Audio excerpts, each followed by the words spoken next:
Alors nous, on avait envie évidemment de suivre ce week-end Kevin Stott, qui est lui aussi en pleine ascension encore une fois cette saison. Vous l'avez compris, il a gagné le Speed Challenge.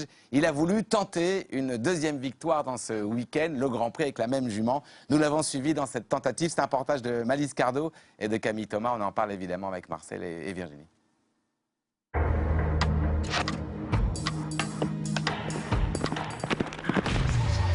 Depuis son retour en or des Jeux Olympiques, Kevin Stott affiche une insolente réussite.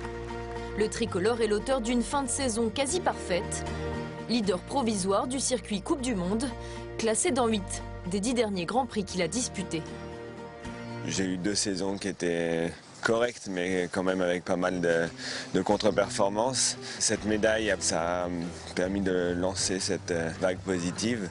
Rêveur a repris quasiment immédiatement après les Jeux parce qu'il est dans une super forme et c'est vrai qu'il répète les sans fautes dans les Grands Prix. Les autres chevaux du coup vont bien, mais je pense qu'avant tout quand tu as ton cheval leader de l'écurie qui va bien, les autres vont bien et puis ça donne le moral et c'est vrai que pour l'instant ça se passe bien, mais il faut que ça continue. À Paris, le tricolore a justement continué sur cette bonne lancée. Victorieux haut la main du Speed Challenge avec Elki. Ce dimanche, c'est d'ailleurs avec elle qu'il dispute le Grand Prix. Un pari osé. Certains cavaliers l'ont déjà fait en étant performants, que ce soit Bosti avec son cheval gris ou d'autres cavaliers. J'ai vu à Los Angeles le cavalier égyptien montant un cheval qui s'appelle Lordan qui a gagné le Speed Challenge, qui a fini 2e du Grand Prix.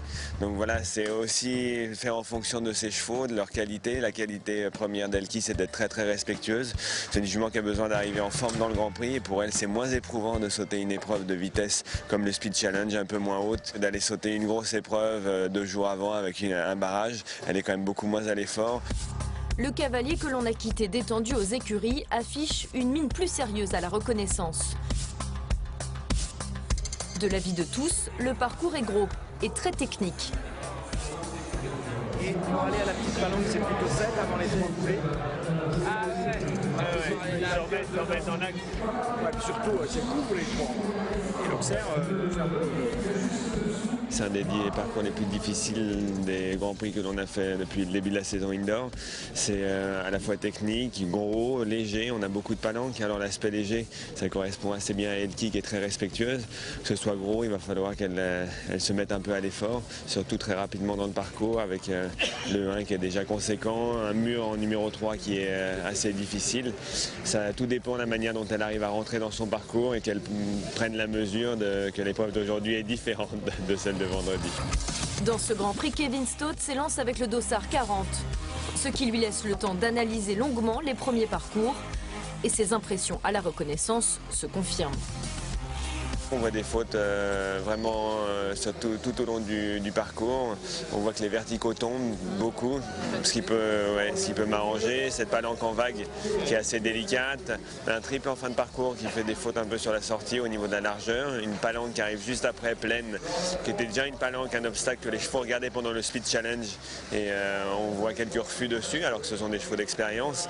Et puis bien sûr la dernière ligne avec le double de droit où on a une distance très très en allant. Moi je vais choisir de reconstruire et de refaire une foulée parce qu'Elki n'a pas beaucoup d'action.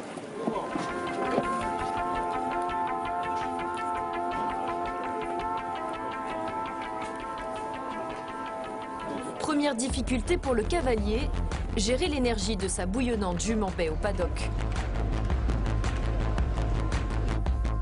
Jusqu'aux derniers instants, le Français enregistre le maximum d'informations. À ce stade de la compétition, 7 couples ont déjà préféré abandonner et 15 cavaliers en terminent avec 12 points ou plus.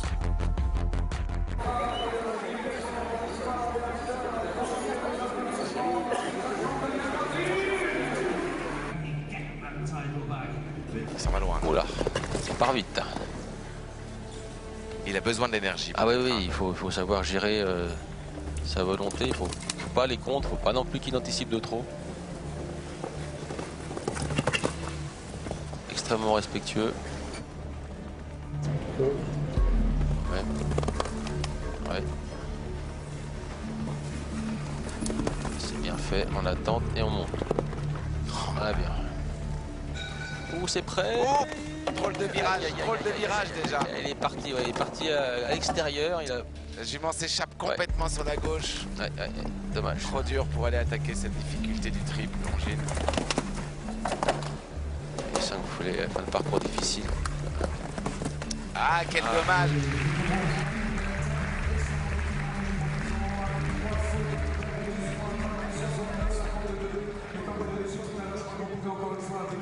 Je savais que pour elle, le triple en fin de parcours, je te l'avais dit avant, je pensais plus à la sortie, donc j'ai essayé de rentrer calmement, mais elle a eu du mal à couvrir l'entrée. Je suis content pour l'avenir parce que c'est une jument que j'avais pas mis dans les Grands Prix depuis longtemps. Toutes les difficultés comme la palanque, enfin les deux palanques et les obstacles vraiment délicats comme le double verticaux, ça je savais que c'était vraiment sa spécialité, elle l'a confirmé aujourd'hui. Voilà, donc un tout petit peu de frustration vu le sentiment que j'avais au départ, mais voilà, c'est comme ça et effectivement à froid le bilan restera quand même très positif.